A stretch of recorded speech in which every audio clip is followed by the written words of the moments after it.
இப்போது நம்ம என்ன பதிவு பார்க்க போகிறோன்னா, குழந்தைங்கள எதிர்க்க நீங்கள் சண்டை போடுறீங்களா? சண்டை போட்டால் என்ன ஆகும்? அப்படிங்கிறத பார்க்க போகிறோம்.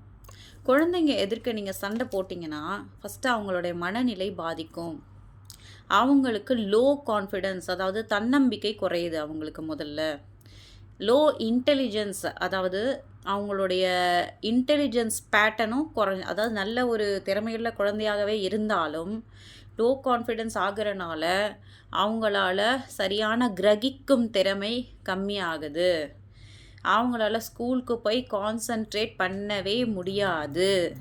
எதுவுமே மண்டையில் ஏறாது. அவங்களுக்கு ஃபுல் டிப்ரெஷனுக்குள்ளே போகிறாங்க பசங்க. நாங்கள் 2 பேரும் சண்டை போடுறோம், நீ ஒழுங்காக படிக்கிற வேலையை பாரு அப்படின்னு சொல்லாதீங்க.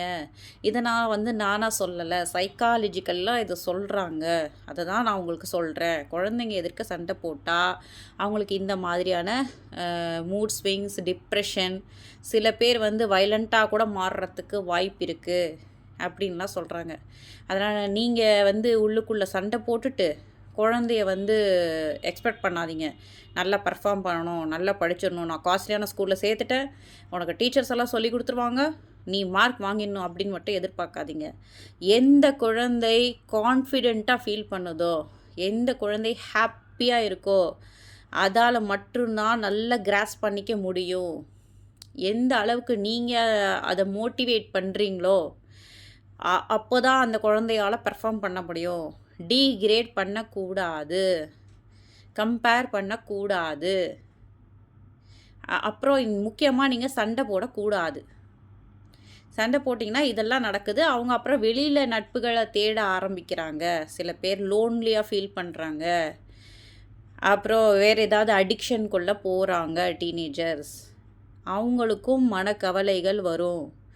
அவங்க நிம்மதியாக இருக்கணும். அவங்களுடைய ஸ்டேட் ஆஃப் மைண்டு நீங்கள் பீஸ்ஃபுல்லாக பார்த்துக்க வேண்டியது ஒரு ரெஸ்பான்சிபிள் பேரண்ட்டோட கவலை.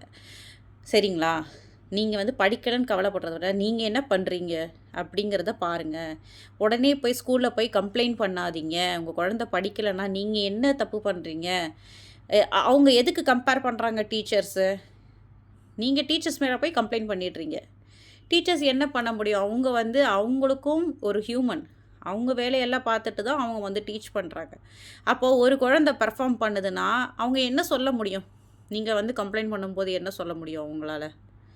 நீ அவங்கள பார்த்து படிப்பா, அவங்க எப்படி படிக்கிறாங்களோ அந்த மாதிரி அவங்க கம்பேர் தான் பண்ண முடியும் இல்லைங்களா? ஆனால் நீங்கள் என்ன பண்ணுறீங்க? அந்த குழந்தை ஏன் படிக்குது, உங்கள் குழந்தை ஏன் படிக்கலை அப்படிங்கிறத நீங்கள் தான் ஆராய்ச்சி பண்ணணும்.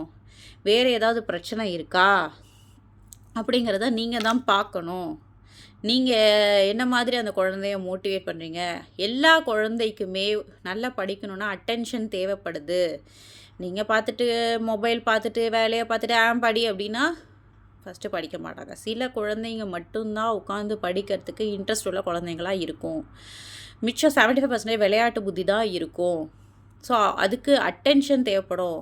ஓகே, அட்டென்ஷனாக உட்காந்து அடிச்சுக்கிட்டே இருக்கக்கூடாது. பக்கத்தில் உட்காந்து நீங்கள் மோட்டிவேட் பண்ணணும். உங்கள் குழந்தை எப்படி மோட்டிவேட் ஆகும்னா நீங்கள் தான் அதுக்கு ஃபஸ்ட்டு மோட்டிவேஷன் பாயிண்ட். இன்னொரு குழந்தை இல்லை. எப்படி அம்மா அப்பா முன்னுக்கு வந்திருக்காங்க அப்படிங்கிறத நீங்கள் சொல்லணும். நீங்கள் தான் புரிய வைக்கணும். ஓகே, இவங்க மாதிரி நாமளும் வரணும் அப்படிங்கிறத நீங்கள் கற்றுக் கொடுக்கணும். திட்டுறதுனாலலாம் வராது, அப்ரிஷியேஷன்னால தான் அந்த குழந்தைய மோட்டிவேட் பண்ண முடியும்.